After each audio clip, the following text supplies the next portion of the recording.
केशव प्रसाद मौर्य ने एक तीखा हमला कर दिया समाजवादी पार्टी पर। कहा जितने भी बवाली हैं, दंगाई हैं, वो सब सैफई के भाई हैं, सैफई परिवार के भाई हैं। तो उसके प्रत्युत्तर में शिवपाल जी ने मोर्चा संभाल लिया, मामला तीखा हो गया, तीखा। मेहमानों साहब का परिचय करा दें। आनंद दुबे जी हैं, प्रवक्ता भारतीय जनता पार्टी के। आनंद जी का स्वागत है। Doctor S K. दुबे जी हैं, प्रवक्ता समाजवादी पार्टी। दुबे जी का बहुत स्वागत है। गौरव जैन जी हैं, प्रवक्ता कांग्रेस के। गौरव जी का बहुत स्वागत है। उमेश यादव जी हैं, प्रवक्ता एसबी। उमेश जी का बहुत बहुत स्वागत। आनंद दुबे जी, आपसे बात शुरू करूंगा। फतेहपुर में जो घटना घटी, उस घटना ने केवल उत्तर प्रदेश ने देश भर का ध्यान अपनी ओर खींचा है। ऐसी घटना में उस विवाद में नहीं जाता कि राजनीतिक दल क्या आक्षेप कर रहे हैं और राजनीतिक तौर पर उसका उत्तर क्या दिया जा रहा है। वो स्कोर सेटल करने की क्रिया प्रतिक्रिया हो सकती है, लेकिन एक मूल घटना होती है और उस पर एक सामान्य जनता की समझ बनती है। तो वो समझ ये बनती है कि फतेहपुर में जो कुछ हुआ वो नहीं होना चाहिए था। इस ढंग की अराजकता स्वीकार्य नहीं हो सकती। और चाहे फिर वो LIU हो, लोकल प्रशासन हो, कप्तान हो, कलेक्टर हो उस जिले के, उन लोगों की जिम्मेदारी बनती है कि जब ये चिट्ठी पत्री दी गई थी कि भाई हम यहां जाएंगे, यहां ऐसा ऐसा करेंगे, तो उसके बाद वो व्यवस्था हो जानी चाहिए थी कि वहां कोई नहीं जाएगा और कोई ऐसा वैसा नहीं करेगा। नहीं, अमिताभ जी, फतेहपुर में जो घटना हुई है निश्चित रूप से वह नहीं होनी चाहिए थी और दुर्भाग्यपूर्ण। दूसरी चीज, मामले में पुलिस द्वारा FIR दर्ज की गई है। 10 लोग नामजद हैं, 150 लोग अज्ञात हैं। इसके अलावा भी तमाम जो डिजिटल से लेकर वीडियो साक्ष्य हैं, उनके आधार पर पुलिस आगे की तफ्तीश कर रही है। जो लोग भी इस घटना में शामिल हैं, जो लोग ने जो प्रत्यक्ष रूप से शामिल हैं, जिन लोगों ने षड्यंत्र रचा है, जिसका भी इसमें इन्वॉल्वमेंट है, सरकार ने स्पष्ट कर दिया है विधानसभा में कि उनके खिलाफ कार्रवाई की जाएगी। एक विषय।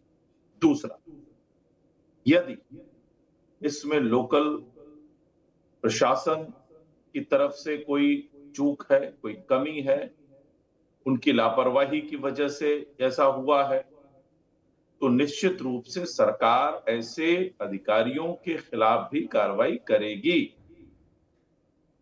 लेकिन जांच अभी शुरू हुई है और मुझे लगता है कि बिना किसी को भी इस पे राजनीति नहीं करनी चाहिए, क्योंकि सरकार का इरादा स्पष्ट है कि हम कार्रवाई करेंगे। वहां देखिए लगातार सुरक्षा व्यवस्था बढ़ा दी गई है।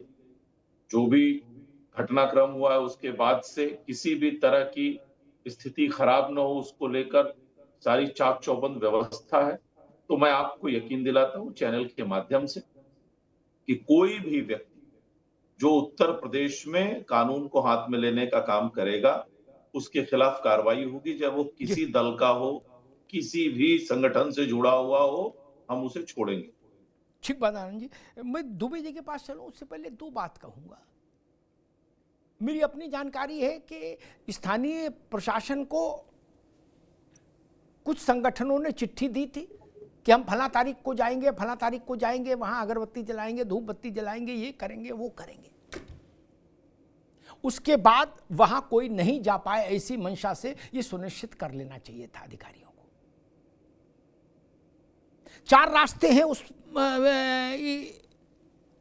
उस तरफ जाने के लिए, वहां 4 तरफ से उस स्थल को घेरा जाना चाहिए था। और यह भी पता होना चाहिए था कि करीब 1.5-2 किलोमीटर चल के ही आदमी वहां पहुंच सकता है, वैसे नहीं पहुंच सकता। ऐसा नहीं कि बीच बाजार में है कि अचानक से कूद जाएगा। 1.5 से 2 किलोमीटर पैदल चलेगा तब वहां पहुंचेगा आदमी फतेहपुर में, उस जगह पर जहां विवाद हुआ है मकबरे पर। स्थानीय पुलिस को इस बात का अंदाज होना चाहिए था कि 1.5-2 किलोमीटर चलकर कितने लोग आ सकते हैं, और जितने लोग आ सकते हैं उससे निपटने के लिए पर्याप्त मात्रा में पुलिस होनी चाहिए थी। जो दृश्य बना है वो दृश्य बताता है कि पुलिस पर्याप्त मात्रा में नहीं थी, लोग ज्यादा थे, इसके कारण ये परिस्थिति पैदा हुई। मैं मानता हूं कि ऐसी परिस्थिति किसी भी सूरत में नहीं होनी चाहिए। स्थानीय प्रशासन के पास एक असेसमेंट की बुद्धि होनी चाहिए। आनंद जी, कलेक्टर और कप्तान ये लोग मनरेगा में तो काम नहीं करते कि खुद ही फावड़ा लेके खोद रहे खेत, ऐसा तो करते नहीं। बढ़िया चेंबर है, गाड़ी है, एसी लगा है, सब व्यवस्थित है, जीवन अर्दली है, नौकर चाकर है। इनको दिमाग का इस्तेमाल करना है ना कि भाई एसेस करना है कि क्या परिस्थिति बन सकती है। एसेसमेंट में चूक है जो मुझे लगता है। दुबे जी, 150 लोगों के खिलाफ अज्ञात में और 10 लोगों के खिलाफ नाम नेम्ड एफआईआर दर्ज हुई। उस इमारत को चारों तरफ से सील कर दिया गया। कल शाम को 6 बजे होते होते ये दोनों प्रक्रियाएं हो गई। फिर आपकी पार्टी लेकिन कह रही है कि भारतीय जनता पार्टी उत्तर प्रदेश में सांप्रदायिक तनाव पैदा करना चाह रही है। क्यों? घटना घटी तो मुकदमा ही होगा ना भाई, मुकदमा ही तो होगा ना। मुकदमा से आगे और क्या हो सकता है तत्काल? जी अग्निहोत्री साहब, उसमें कैसा है कि मैं किसी को 4 थप्पड़ मार के और फिर उसको बोल दूं कि यार गलती हो गई यार, ये कोई मतलब नहीं है। आपका जिला अध्यक्ष ये क्लियर कह रहा है, विश्व हिंदू परिषद का प्रांतीय नेता ये क्लियर कह रहा है, उसके बाद तो यहाँ कोई शक और उसकी गुंजाइश ही नहीं है। जब रूलिंग पार्टी का जिला अध्यक्ष उस बात को स्वीकार कर रहा है, बोल रहा है कि हमने किया है, हमने इकट्ठे होने के लिए लड़कों को बोला है, और जब लड़के इकट्ठे हो जाएंगे तो विश्व हिंदू परिषद को आप रूलिंग पार्टी कैसे कह रहे हैं भैया? वो तो रूलिंग पार्टी तो भाजपा कही जा सकती है नहीं? अरे भाजपा का ही जिला अध्यक्ष, भाजपा के जिला अध्यक्ष की बात कर रहा हूँ मैं। अगर ठीक है, भाजपा के जिला अध्यक्ष और विश्व हिंदू परिषद का प्रांत का नेता, दो लोग मेन, इन्होंने पब्लिक को इकट्ठा किया। अभी चक्कर क्या है देखिए, डाइवर्ट कैसे किया जाए। एक तरफ दिल्ली में संग्राम चल रहा है सर के विरोध में और ये चुनाव आयोग के विरोध में, वहां पर विपक्ष हावी होता दिखाई दे रहा है। अब उसको डैमेज करने के लिए, उसको कंट्रोल करने के लिए, उसको दबाने के लिए इन्होंने एक सबसे बड़ा शिगुफा तैयार किया। उन्होंने क्या कि चलो फतेहपुर वाला मुद्दा उठाया जाए, संभल का शांत हो चुका है, फिर फतेहपुर नया है, इसको उठाया जाए तो ये मामला शांत हो जाएगा। मीडिया की जो पूरी कैमरा टीम है वो फतेहपुर में आके हो जाएगी खड़ी। आप देखिए पूरा स्ट्रेटजी, क्योंकि भारतीय जनता पार्टी तो नहीं बना। हम अगर आपकी बात मान भी ले तो उतना बड़ा मुद्दा कहाँ बना है? नहीं, उतना बड़ा मुद्दा तो नहीं बना। नहीं, ये देखिए, ये फेल हो गए ना, ये फेल हो गए, वही तो मैं बता रहा हूँ ना, वही तो मैं आगे बोल रहा हूँ। लेकिन सौभाग्य कहें या इनके लिए दुर्भाग्य कहें कि वो मामला उतना तूल नहीं पकड़ पाया कि भाई वहां जाके। आप हमें ये बताइए, आपको एक बहुत अच्छी बात बता रहा हूँ। आज मैं एक पॉडकास्ट पे एक मेरठ की एक महिला है, संकल्प ट्रस्ट की, जो रेस्क्यू करती है, जो बच्चियों को किडनैपिंग कर ले जाते हैं या वेश्यावृत्ति में धकेल देते हैं। उसने बोला कि कितने पुलिस वाले 90 से 95% पुलिस वाले हफ्ता खाते हैं, उन्हें हर चीज मालूम होती है, लेकिन हार्डली 1 या 2 बार मेरी पुलिस वालों ने मदद की। आप सोचिए एक और एग्जांपल इसके साथ कि एक अमेरिका का एक बंदा, इटावा की बात है, उसका टूंडला से और इटावा के बीच में पासपोर्ट खो गया था साहब। इटावा में आके आधे घंटे के अंदर उसको पासपोर्ट बैग पूरा मिल गया। यानी कि पुलिस को हर हथकंडा मालूम होता है कि कहाँ क्या हो रहा है, क्या क्या होने वाला है। उसके बाद आप ये कहें कि नहीं, पुलिस ने तो अपना सब कुछ किया, हमने एफआईआर कर दिया, हम अरेस्ट करेंगे, और ये बड़ी विडंबना है। दूसरा चीज ये देखिए कि मुख्यमंत्री जी इशारा करके कहते हैं अरे रहने दीजिए यार, नाम मत बताइए। भैया नाम बताने में कौन सी तकलीफ थी? मैं हिंदू और मुस्लिम दोनों पक्षों की तारीफ करूंगा कि वहां दंगे का रूप नहीं ले पाए। ठीक है उनकी दुबे जी, अभी समझदारी रुकना है। होगा, मैं नहीं आगे तो चलूंगा ये दुबे जी, दंगा अभी रुकना होगा, तो बहस को आगे निश्चित ले तौर जाऊंगा। पर ये अब ठीक है, आगे आपकी बात आगे। नाम सबके पास हैं, रामलाल बोल रहे हैं और श्यामलाल बोल रहे हैं, क्या नाम तो सबके पास है, सबको पता है। एक दूसरी बात मैं कहूँगा, अगर समाजवादी पार्टी ये कह रही है कि ये घटना तूल नहीं पकड़ पाई, तो इसका क्रेडिट तो फिर शासन को, तो सरकार को जाएगा कि तूल नहीं पकड़ पाई। क्योंकि आप तो कह रहे थे कि इनका एक मिनट भाई, आप रुक जाओ, फिर दोबारा में आएंगे। आप तो कह रहे थे इनका षड्यंत्र ये है कि ये वोटर लिस्ट का जो मामला चल रहा है उसको काउंटर करने के लिए। अब उसको काउंटर करने के लिए अगर लाते, तब तो राहुल गांधी ने एटम बम गिराया, तो ये डबल एटम बम लाते, फिर ये अनार क्यों चला रहे? फिर तो डबल एटम बम लाते अगर उसको काउंटर करना होता भैया। एटम बम उसको अनार से तो काउंटर नहीं कर सकते। हालांकि मैं उससे सहमत नहीं कि एटम बम गिरा कहीं, लेकिन राहुल जी तो मानते हैं कि एटम बम गिराया हमने। इसलिए मैंने कहा, इस आपने जो कहा उसका भी अर्थ है कि कम से कम सरकार और प्रशासन ने समय रहते ठीक काम किया कि स्थितियां नियंत्रण में आ गई। ये तो आप भी कह रहे हो, तो ये अच्छी बात है, ये मानना चाहिए, तो अच्छी बात है। मैं कांग्रेस के पास चलूंगा। गौरव जैन जी, अभी मैं देख रहा था कि सुप्रीम कोर्ट में एसआईआर पर बहस चल रही है, कपिल सिब्बल भी हैं, योगेंद्र यादव भी हैं और पक्ष विपक्ष के सारे बड़े बड़े वकील हैं। मैंने सुप्रीम कोर्ट की उसमें बड़ी अद्भुत एक टिप्पणी सुनी। अभिषेक मनु सिंह भी जब बोलने खड़े हुए तो सुप्रीम कोर्ट ने कहा, हमको इस बात से संतुष्ट कर दीजिए कि एसआईआर गैर कानूनी प्रक्रिया है, हम एसआईआर को निरस्त कर देंगे, लेकिन आपको सिद्ध करना होगा कि यह गैर कानूनी है। अब तो बात बहुत सरल हो गई, सुप्रीम कोर्ट में गैर कानूनी सिद्ध कर दीजिए, तो फिर इतनी मेहनत की भी जरूरत नहीं रहेगी कि जगह जगह प्रदर्शन हो, रैली हो। सुप्रीम कोर्ट ने एक बड़ा दरवाजा खोल दिया ना, आप आइए, इसको अनलॉफुल बता, सिद्ध कर दीजिए, हम निरस्त कर देंगे। गौरव जी, देखिए सुप्रीम कोर्ट ने मांगा है, उसमें काउंटर एफिडेविट भी दिया जाएगा।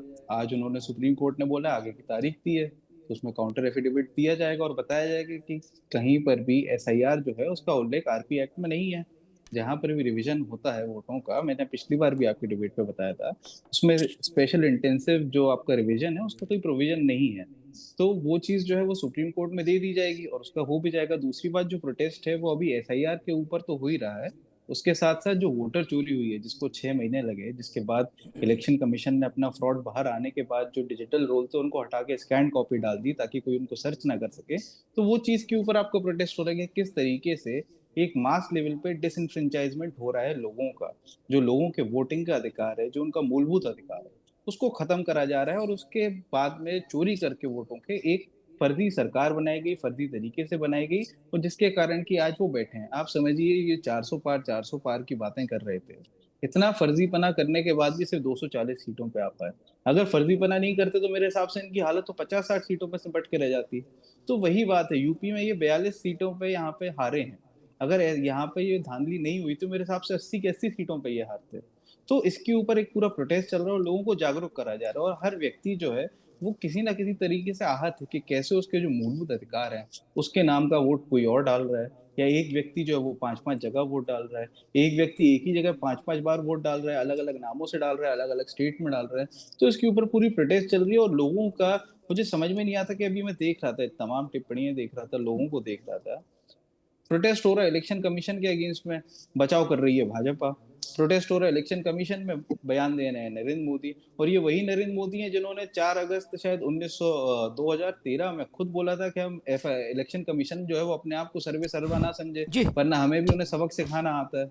तो अब मुझे समझ में नहीं आ रहा कि वो अपनी बातों से पलटते क्यों है। सीएम मोदी और पीएम मोदी में इतना फर्क क्यों है? अगर आप इलेक्शन कमीशन की किसी बात से आहत थे, आपने बोला था कि हम प्रोटेस्ट करेंगे, अच्छी बात है, आपने करा भी। अब हम आहत हैं, हम अपनी चीजें लेके जाते हैं इलेक्शन कमीशन के सामने, तो आप इलेक्शन कमीशन के बचाव में आ जाते हैं। वही इलेक्शन कमीशन जिनमें अशोक लवासा जो थे वो वहां पे उन्होंने रिजाइन दिया था, ही रिजाइंड इन डिस्ग्रेस, कि हमें काम नहीं करने दिया जाता, हमारे ऊपर उल्टा दबाव बनाया जाता है। तो इन चीजों का जवाब इलेक्शन कमीशन देगी। बिल्कुल ठीक है। मैं उमेश यादव के पास चलूं, लेकिन दो बातें कहना। आप प्रदर्शन में नारा लगाओगे गद्दी छोड़, इलेक्शन कमीशन के लिए तो लगाने रहे, आप मोदी के लिए नारा लगाओगे और जवाब कहोगे मोदी क्यों दे रहे? किसी बात कर रहे हो? आप गद्दी छोड़ मां की मांग कर रहे हो तो जवाब तो देगा ना आदमी, उसकी पार्टी जवाब देगी। ताली बजा के आप कह रहे हो गद्दी छोड़, गद्दी छोड़, इलेक्शन कमीशन की मांग तो करने रहोगे, इलेक्शन कमीशन गद्दी छोड़, इसलिए जवाब। दूसरी यार आप बीच में नहीं, दोबारा में आगे तब एक बड़ी बात, मैं कांग्रेस के कुछ मित्रों को मैंने देखा, उन्होंने सोशल मीडिया पर एक जिसका वोटर लिस्ट का एक पन्ना डाला और लिखा कि बनारस में एक व्यक्ति के 50 संतान लिखी हैं, एक व्यक्ति 50 लोगों का पिता। उन लोगों को जो ऐसी बुद्धिमत्तापूर्ण खोज करके आए, उनको भारत की आध्यात्मिक चेतना का काखा गा नहीं पता, भारत की मठ परंपरा, सन्यास परंपरा, संत परंपरा का ABCD नहीं पता,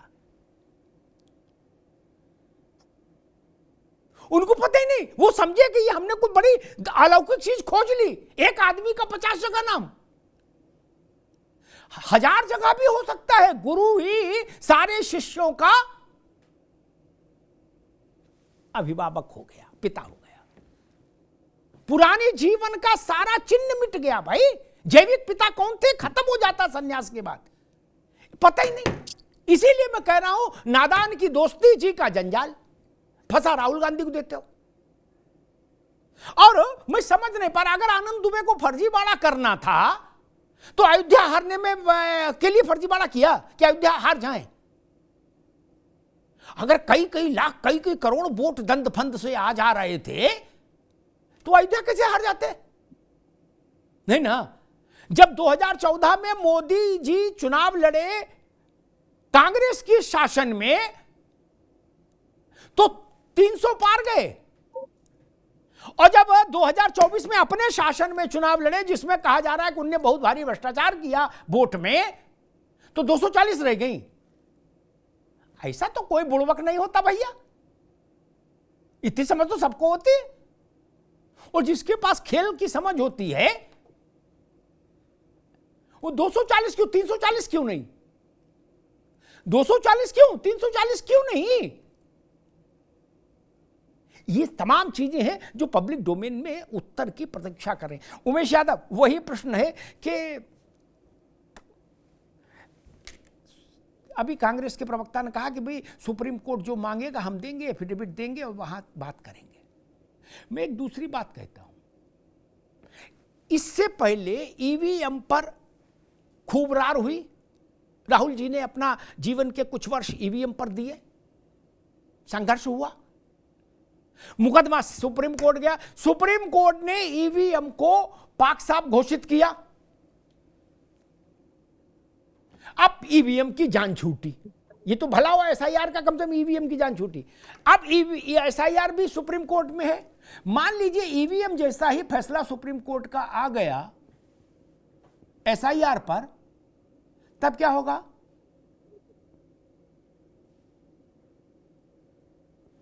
उमेश यादव जी। देखिए आदरणीय अमिताभ जी, असल में 2014 के बाद देश में एक अजीब सा माहौल है। आदरणीय मोदी जी के इस देश के यशस्वी प्रधानमंत्री बनने के बाद विपक्ष के पास कुछ भी नहीं बचा। लगातार तीसरी बार भाई नरेंद्र भाई मोदी जी इस देश के यशस्वी प्रधानमंत्री हैं, विपक्ष के पास कुछ भी नहीं है, उनके पास कोई मुद्दा नहीं है। अभी आपने ही जिक्र किया कि पहले ईवीएम पे उन्होंने सारे तर्कस चलाए, जब माननीय उच्चतम न्यायालय ने उसको बिल्कुल नीट एंड क्लीन, उसको क्लीन चिट दे दिया, उसके बाद एसआईआर ले आए। पूरे देश की जनता को गुमराह और भ्रमित करने के अनुचित प्रयोग किए जा रहे हैं विपक्ष के द्वारा। इनके पास ऐसा कुछ भी नहीं है। और देखिए कहीं पे भी बैरिकेडिंग तोड़ के उछल कूद मचाने से आज किसी चीज का लोकतांत्रिक तरीके से ये जो विरोध होना चाहिए वो सही तरीका है, लेकिन उछल कूद मचाने से जो आप विरोध प्रदर्शन कर रहे हैं, इससे अपनी स्थिति को और हास्यास्पद कर रहे हैं देश की जनता के बीच। और रह गई जितने भी प्रकरण इस डिबेट में आप उठा रहे हैं, या अभी फतेहपुर का जो मुद्दा चल रहा था, इसमें बिल्कुल कहीं ना कहीं लॉ एंड ऑर्डर को चैलेंज किया गया। इस बात को लेकर मैं सहमत हूं, लेकिन जिस तरीके से त्वरित समाधान किया गया, जिस तरीके से 150 अज्ञात और 10 नामजद लोग किए गए, उस प्रकार की आप याद करिए 2012 से 17 तक की समाजवादी पार्टी की सरकार में कितने दंगे हुए और कितने मुकदमे लिखे गए, कितने लोग जेल गए, कितने लोगों के ऊपर दंडात्मक सख्त कार्रवाइयां हुई। अगर आप उनसे कंपेयर करेंगे तो 2017 से लेकर आज तक उत्तर प्रदेश में जो लॉ एंड ऑर्डर की स्थिति है, आज माताएं बहनें, बहुत ईमानदारी से कह रहा हूं, माताएं बहनें बिल्कुल निसंकोच होकर तीज त्योहार पर गली गलियारे और शहर में अपनी कामकाज निपटा रही हैं। उनके अंदर एक बेहतरीन सुरक्षा भावना है। आज से अगर 8 साल पहले आप पीछे चले जाएं, तो मैं जिम्मेदारी के साथ कह सकता हूं, प्रत्यक्ष देखी हुई चीजें हैं कि जिस तरीके से अपराध का दर था, उसमें शायद आज 1/3, 1/4 और 10% भी नहीं रह गया होगा। लोगों में बिल्कुल एक निडरता का भाव है। लेकिन जिस तरीके के दंगे 2012 से 17 के बीच उत्तर प्रदेश में हुए, इस तरीके की कितनी कार्रवाइयां हुई, आज भी वो लोग खुलेआम घूमते रहे। जब 2017 में माननीय योगी जी की सरकार आई तो उन्होंने उन सारी चीजों को सामने लाए और उनके खिलाफ दंडात्मक कार्रवाइयां हुई। पूरा प्रदेश और पूरा देश देख रहा है कि उत्तर प्रदेश में कानून व्यवस्था की सुदृढ़ व्यवस्था है। जी ठीक है। आनंद जी, कांग्रेस का सवाल है कि हम चुनाव आयोग पर सवाल उठाते हैं तो जवाब देने भाजपा क्यों आती है, सरकार क्यों आती है मोदी की? इसको तो आपने स्पष्ट कर दिया है कि चुनाव आयोग पे सवाल उठाया ही क्यों जा रहा है। यह लोग मोदी जी का विरोध करते करते देश की किसी भी व्यवस्था को इन्होंने छोड़ा नहीं। मोदी जी से इतनी घृणा और नफरत के भाव से ये लोग भरे हुए हैं कि राहुल गांधी जी को देश का चुनाव आयोग सड़ा हुआ लगता है, देश की अर्थव्यवस्था मरी हुई लगती है, देश की लोकतांत्रिक व्यवस्थाएं दबी हुई लगती हैं, संवैधानिक संस्थाएं, जांच एजेंसियां बिकी हुई लगती हैं, सेना जो है वो हारी और डरी हुई लगती है। ये इन्हीं का कहना है, हम नहीं कह रहे। लगातार कोई नहीं बचा है देश में जिसको सवालों के घेरे में खड़ा न करने का काम कांग्रेस पार्टी और विपक्ष ने न किया। किसके लिए? सिर्फ इसलिए कि नरेंद्र मोदी जी पे हमला किया है। अब मैं आपको बता दूं, आपने कहा अभी कि ईवीएम बहुत खुश होगी कि भाई वो उस पे बोला नहीं जा रहा। उसका भी कारण है अमिताभ जी। महाराष्ट्र विधानसभा के समय जब नतीजे आए उसके बाद आरोप लगाया गया कि इसमें गड़बड़ी हुई है। 10 विधानसभाओं के 10 उम्मीदवारों ने चुनाव आयोग में कहा कि हमारे फिर से काउंटिंग की जाए, इसका मिलान किया जाए।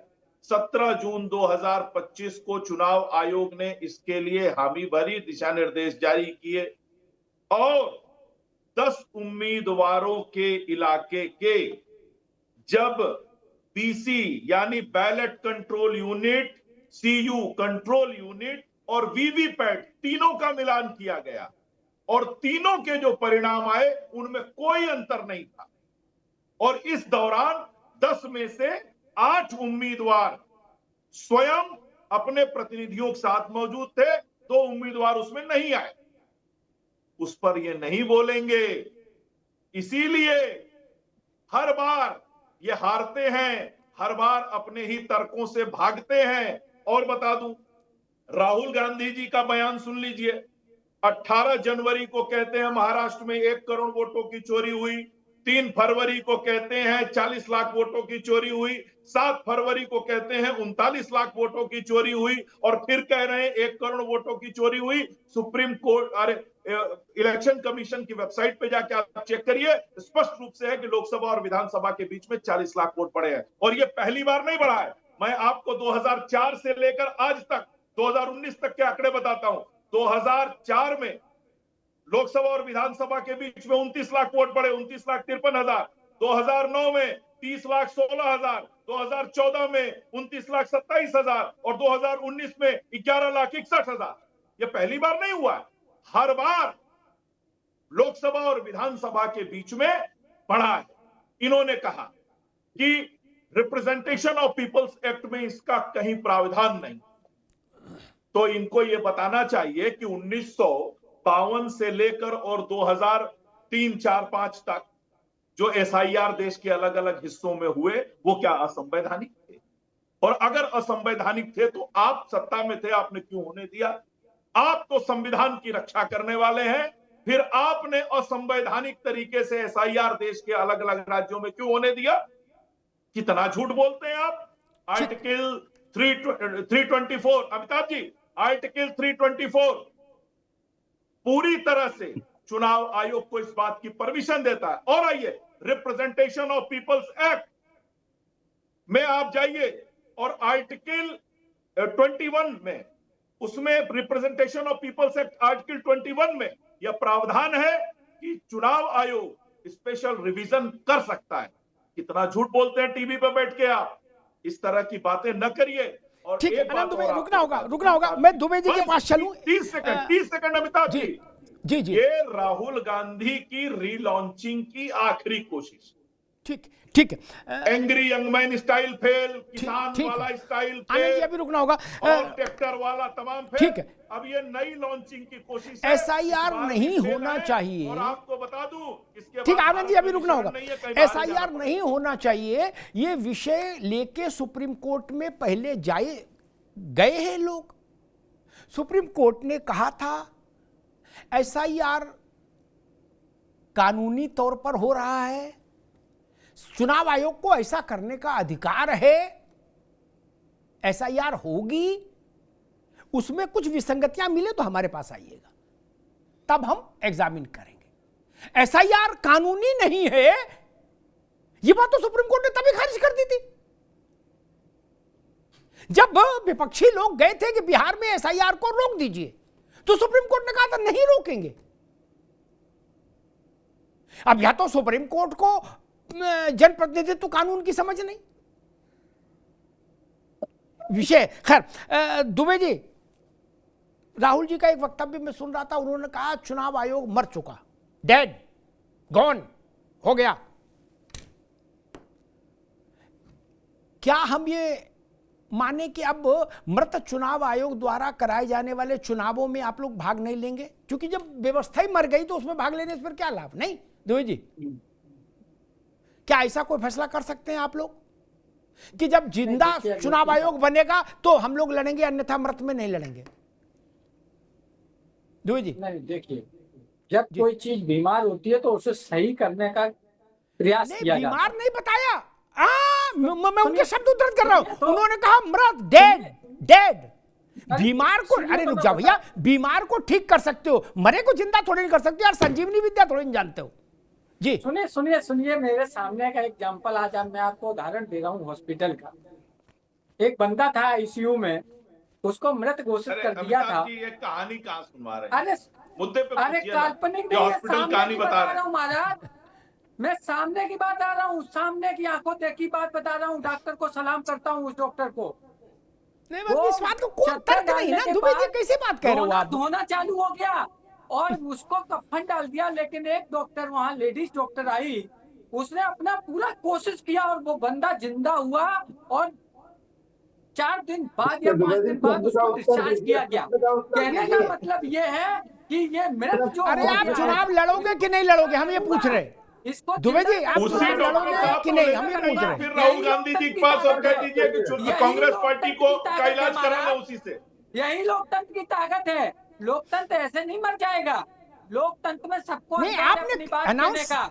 और खास तौर पर विपक्ष की पार्टियों का ये दुबे जी, उसकी मेरा कर्तव्य भी है, निवेदन ये था। जिम्मेदारी भी है जी। कि वो समाज से जुड़े हुए मुद्दे ठीक। सरकार से सॉल्व कराए। और जहां सरकार गलत कर रही है उसको चेताए, और अगर जी। नहीं चेताए तो उसके लिए आंदोलन करे। और ठीक निश्चित है। तौर पर हमने तो पहले भी कहा, देखिए ईवीएम की बात है, हमारे राष्ट्रीय अध्यक्ष ने तो पार्लियामेंट में कहा कि जिस दिन हमें 80 में 80 भी मिल जाएंगी ना, तब भी हम इस ईवीएम को हटाएंगे। इसलिए हमें कहीं दो राय नहीं है, हमें कहीं कोई गुंजाइश नहीं है। और आज हम फिर कहते हैं आपके चैनल के माध्यम से कि हमारी सरकार बनेगी, तब भी हम इसका विरोध करेंगे। और आज भी हम इसका विरोध करते हैं। ठीक हाँ, दुबे जी, तो जब यूपीए में, कांग्रेस एक सेकंड, ठीक। जब यूपीए में आप सत्ता में थे पार्टनर, तो क्यों नहीं हटवा दिया? यूपीए में जब आप सत्ता में थे इनके साथ, तो आपने क्यों नहीं हटवाया? क्यों हमने नहीं चुनाव कराया हमने बैलेट तब भी पेपर विरोध से? किया था महाराज, आपने हमने क्यों तब नहीं भी विरोध करवाया? किया था और आपने हम आज भी उत्तर विरोध प्रदेश कर रहे में, हैं। आप हम ईवीएम से ईवीएम मुख्यमंत्री का बने, तब तक विरोध आप करेंगे ईवीएम से जब मुख्यमंत्री तक बने उत्तर ईवीएम प्रदेश हट में। नहीं जाएगी। आप देखिए, केंद्र में उस दुनिया पार्टी के उसी साथ पैटर्न पे सत्ता में घूम रहे रही है। जो ईवीएम आप से चुन के देखिए, आई। आपने पहले बैलेट से चुनाव क्यों नहीं आयुर्वेदिक कराया? को साइडलाइन क्यों कर नहीं दिया गया कराया? था, लेकिन कोरोना आप ने ये झूठे बता लोग दिया हैं। कि आप जीत कोरोना ने गए ये तो बताया कि हार गए तो आयुर्वेदिक ईवीएम, होम्योपैथिक ये साइडलाइन नहीं कर आपका सकते नारा हैं। है। जीत इसलिए गए दुबे तो हम, महाराज पहले हार सुनिए, गए तो ईवीएम, हमेशा जीत हमारी गए तो चीजें जो हम, है ना, हार गए पुरानी तो जो चीजें ईवीएम। हैं वो यही मान्यता है, रखती हैं। उनमें बताइए ना। उनमें कुछ ऐसे तत्व यूपीए की हैं जो सरकार वो 2 बार कभी रही, मिटाए नहीं जा सकते हैं। 2 बार पुरानी रही चीज पुरानी लगातार 10 भले ही हो साल। जाए, वह लेकिन चुनाव भी तो दमखम ईवीएम नहीं से भूल हुए सकती थे। है। मायावती जी इसलिए की मैं कह रहा सरकार हूँ बनी, वो भी कि तो हाँ, ईवीएम अगर से 80 बनी। की 80 आ अखिलेश जाए जी की तब भी सरकार हम बनी, वो भी हटाएंगे तो ईवीएम से और बनी। सरकार बनने के बाद हम आपने इसके क्यों नहीं खिलाफ बड़ा खारिज कर आंदोलन दिया करेंगे। कि नहीं भैया हम नई सरकार बनाएंगे, बैलेट से चुनाव कराओ?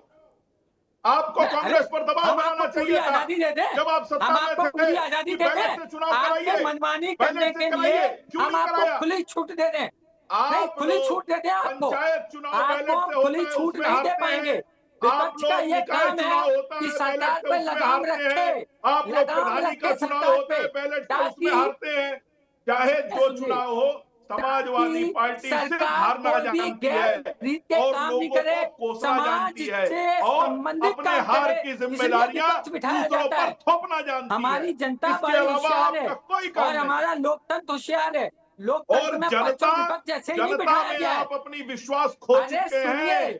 इसीलिए दोनों जनता चीजें ने हैं आपको कि खारिज कर दिया है। विपक्ष सरकार को आईना चाहे दिखाए पंचायत कि आप चुनाव ये हो, गलत कर रहे हैं, आप चाहे ये वो सही कर रहे हैं। अर्बन इलेक्शन हो और चाहे वो विधानसभा के या लोकसभा के चुनाव हो।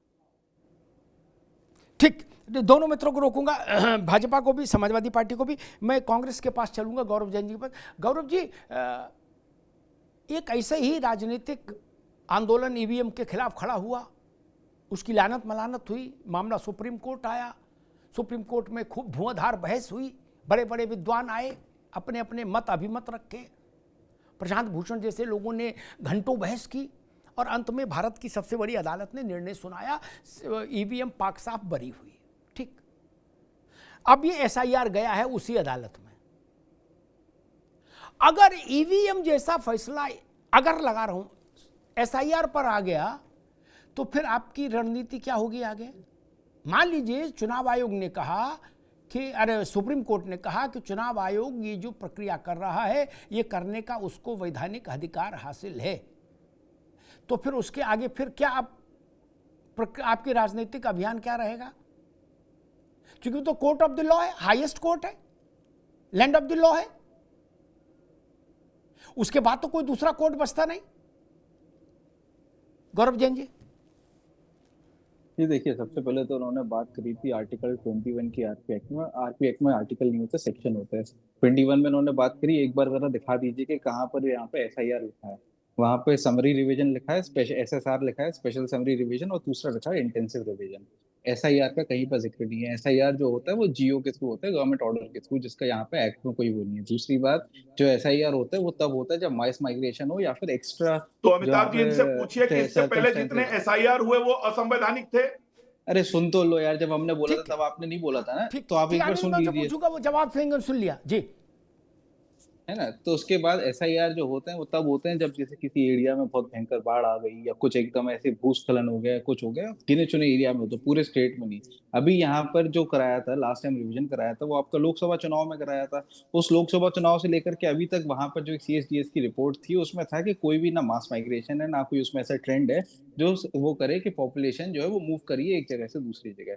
उसके बाद भी आपने करा, अच्छी बात है, लेकिन जो उस तरीके से करा कि वहां पर डिसएनफ्रेंचाइजमेंट हो रहा है लोगों का बड़े स्केल पर। एक एक विधानसभा में आप सोचिए 22% लोग जो हैं उनके वहां पर रिकॉर्ड्स ही गायब हो गए, वहां पे उनको वोटिंग का अधिकार छिन गया। पूरे राजस्थान, क्या बोलते हैं, हरियाणा में जब चुनाव हुए थे तो आपको मालूम है 8 सीटों पे मिला के सिर्फ 80,000 वोटों का फर्क था, जिससे वहां पे सरकार बना ली। 22 से 40 करीब ऐसी सीटें थी जो 30,000 वोटों से भाजपा ने जीती है। वहां पर भी है, एक एक विधानसभा में 30-30, 40-40 हजार वोट जो है वो गायब हुए हैं।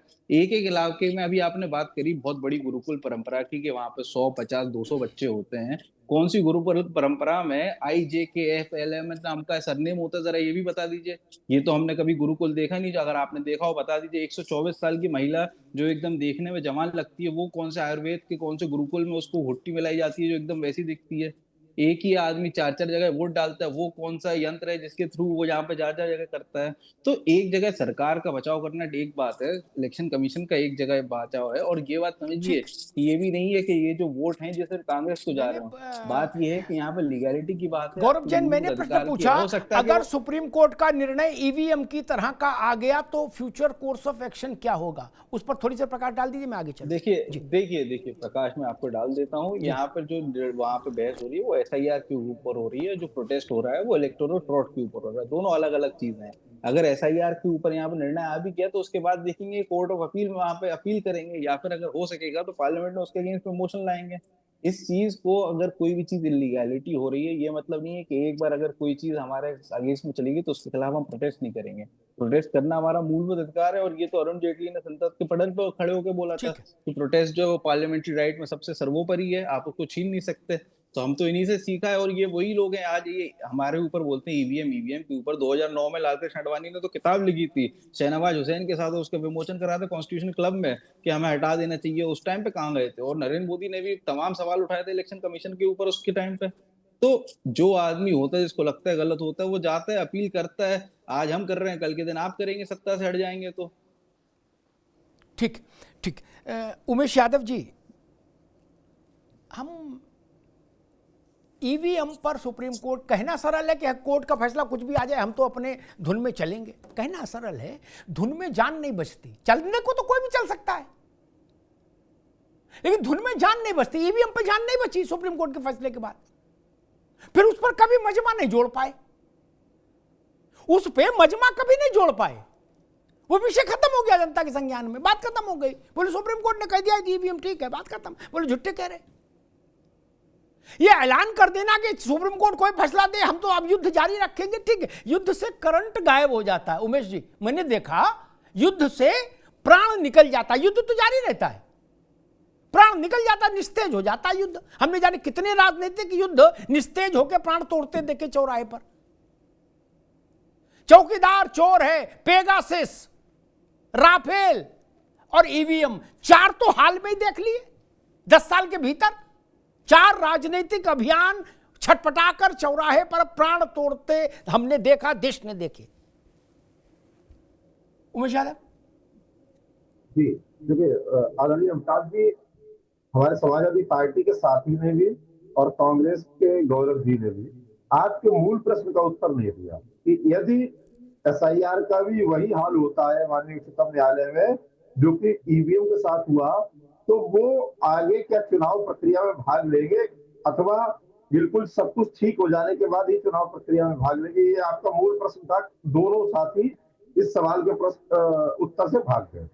अब जो चूंकि आप कह रहे हैं कि ये जो आंदोलन जारी रहेंगे, बिल्कुल ठीक बात है आदरणीय अमिताभ जी। जब माननीय उच्चतम न्यायालय में यदि इसी प्रकार की आगे भी स्थितियां रही, इसी प्रकार के फैसले आए जैसे कि अभी तक आते रहे हैं, जितने भी आंदोलन हुए उनकी टाटा फिस हो गई। पूरे देश ने देखा, देश की जनता बहुत ठीक से जान रही है, इनके पास कर गुजरने के लिए कुछ भी नहीं है। आप आंदोलन करते रहिए। यदि माननीय उच्चतम न्यायालय, देखिए जनता भी शिक्षित है, अब वो दौर नहीं रहा, सोशल मीडिया का माध्यम है, बहुत से संचार क्रांति हो चुकी है, सभी लोग जानते हैं कि आप किस मुद्दे को लेके कहाँ गए थे। और जब वहां पर 2 पक्षों के बीच बहस के बाद ये निर्णय आया होगा कि क्या सही क्या गलत, तो जनता उस चीज को मान लेती है। निश्चित मानिए ये जो विपक्ष है इसी तरीके से उछल कूद करके अपने आप को जिंदा करने का प्रयास कर रहा है। अभी आनंद जी ने कहा कि राहुल जी को लॉन्च करने का जो ये अंतिम प्रोसेस है, ये बिल्कुल वास्तविकता है कि राहुल जी को लॉन्च करने का, एक रीलॉन्च करने का एक अंतिम प्रयास है। कोई भी फैसला निश्चित तौर पे कुछ भी आ जाए, लेकिन जनता की समझ में आ रहा है कि आदरणीय मोदी जी के नेतृत्व में देश किस तरफ जा रहा है, विकसित भारत बन रहा है, समृद्ध भारत बन रहा है, और निश्चित ये प्रक्रिया लगातार जारी रहेगी। आदरणीय राफेल पर जब राहुल जी को सुप्रीम कोर्ट में कुछ दूसरे किस्म की बात कहनी पड़ी, जो वो मंच पर दूसरे मिजाज की बात कह रहे थे, उसके बाद से वो सो कॉल्ड आंदोलन अकाल मृत्यु मर गया। जनता ने कहा अरे झुट्टे भाई, यहां कुछ बोल रहे हैं वहां कुछ माफी मांग रहे हो है? इसलिए ये कहना ठीक नहीं कि नहीं सुप्रीम कोर्ट कोई फैसला करे वीर तुम बढ़े चलो, ऐसा नहीं होता। वीर बढ़ सकते हैं लेकिन आपके पांव में धमक खत्म हो जाएगी। ईवीएम पर अब आंदोलन क्यों नहीं हो रहा देश में? कहीं आपने सुना 10,000 आदमी इकट्ठे हुए ईवीएम हाय करते हुए? नहीं ना, करंट खत्म हो गया। हर चीज की एक एक्सपायरी डेट है। मैंने 5 मुद्दे गिनाए ना, ये 5 मुद्दे राष्ट्रीय मुद्दे बने। राहुल जी के लिए तो अंतर्राष्ट्रीय मुद्दे थे। उन्होंने कांग्रेस सीडब्ल्यूसी की बैठक में इस बात पर नाराजगी भी जताई थी कि जब मैं मंच से कहता था चौकीदार चोर है, तो पीछे जो छोटे नेता होते थे हमारे, वो लोग उसको दोहराते नहीं थे उतनी जोरदारी से, इसलिए मामला गड़बड़ हो गया, चीजें टिकी नहीं, तो अभियान अकाल मृत्यु के शिकार हो गए। एक बात कांग्रेस ने कही कि ये कौन सी मठ परंपरा है, कौन सी सनातन आश्रमों की परंपरा है जिसमें JKLMNOP टाइप के नाम होते हैं। मैंने तो कहा ही नहीं था, मैंने सिर्फ कहा बनारस का एक यही है गोल पोस्ट चेंज करके भागने की बात, कि पत्थर मारा दोपहर में शीशे पे और भाग गए, छुप गए गली में। आदमी खोल के दरवाजा देख रहा कौन है, गुड्डू दूसरी गली में छुपा है। ठीक नहीं। मैंने क्या कहा था, बनारस के मतदाता सूची का एक पृष्ठ सार्वजनिक किया गया और उस पर लिखा गया आपको बनारस, हरिद्वार, उडुपी, वृंदावन, काशी,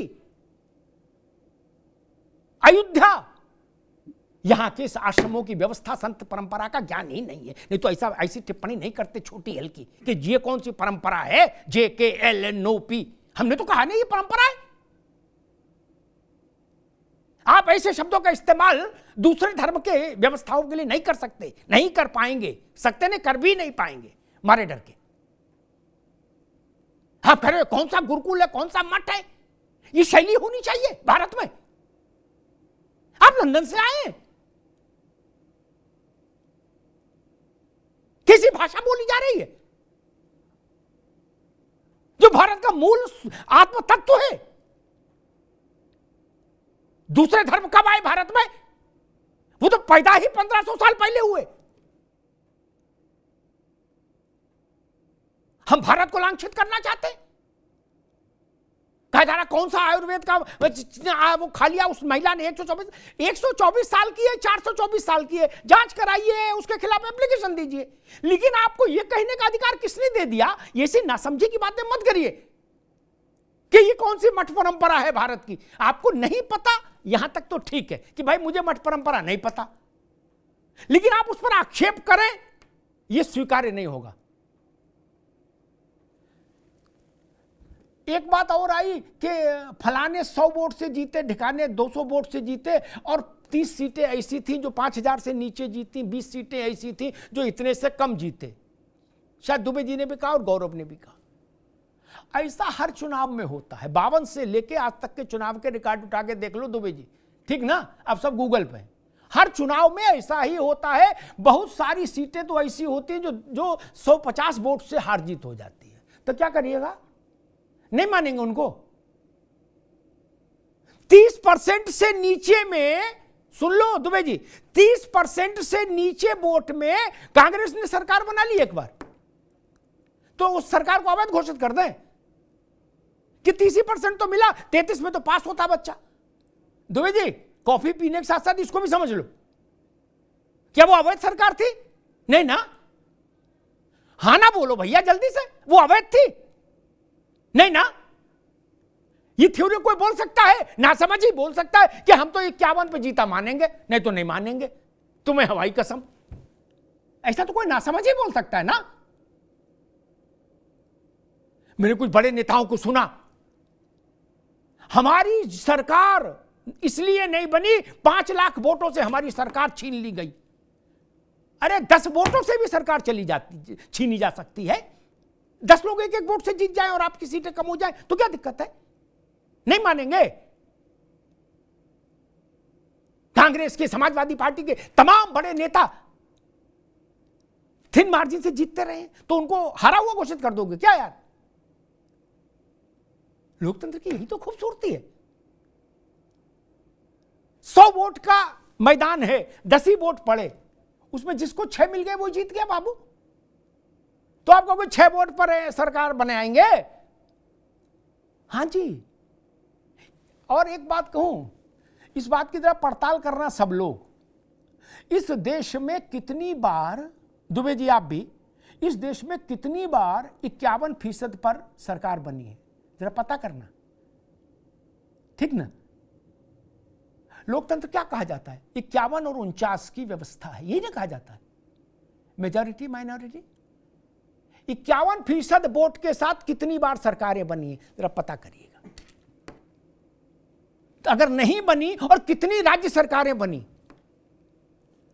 दुबे जी, कभी आपकी पार्टी को 51% वोट मिला यूपी में? कभी नहीं मिला। 4 बार चीफ मिनिस्टर रहे ना, अच्छे से रहे ना, वैध चीफ मिनिस्टर रहे, शपथ लिए। तो इस तथ्य को समझिए। मैं तो कहूंगा कि अगर एसआईआर का अभी, हालांकि धीरे धीरे कांग्रेस विशेष रूप से गोल पोस्ट चेंज करने की प्रक्रिया में लग गई है कि ये आंदोलन एसआईआर का नहीं है, ये आंदोलन तो दूसरा है। इधर सुप्रीम कोर्ट में सुनवाई जैसे जैसे गति पकड़ रही है, कांग्रेस वैसे ही उस गोल पोस्ट को चेंज करने में लग गई कि एसआईआर का मामला नहीं है, वो एसआईआर अलग है। कल तक केवल एसआईआर का ही मामला था, नारा भी एसआईआर का ही लग रहा था कल से पहले तक। अब अचानक से बताया जा रहा है एसआईआर का मामला नहीं है, दूसरा मामला है, ताकि अगर सुप्रीम कोर्ट से कोई निर्णय आ भी जाए तो हमारे पास फेस सेविंग डिवाइस रहे कि एसआईआर का तो मामला ही नहीं, हमारा तो मामला ही दूसरा है। इतनी जल्दी से राष्ट्रीय फलक पर गोल पोस्ट चेंज नहीं होते, ये जरूर ध्यान रखिए। धन्यवाद।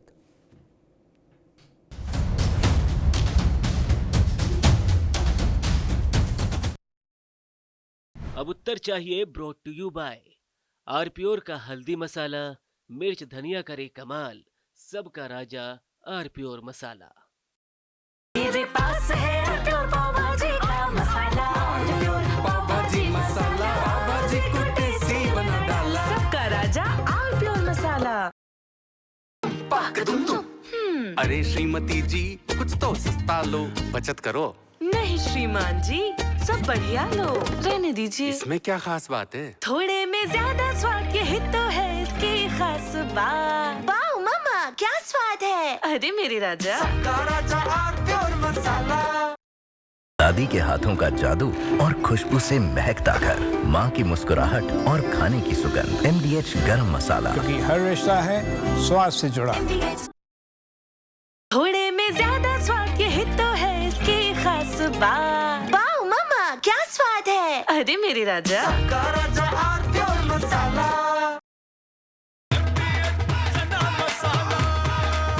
अब छोलिया हो या लोबिया, सफेद चने या काले चने, सब कुछ मजेदार बने।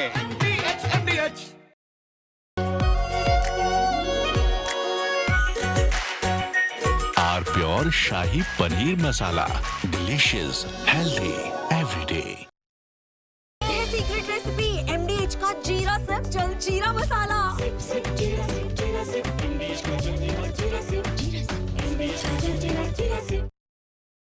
कुछ तो सस्ता लो, सब बढ़िया लो, इसमें क्या खास बात है? थोड़े में ज्यादा स्वाद, यही तो है इसकी खास बात। सबका राजा आरप्योर मसाला।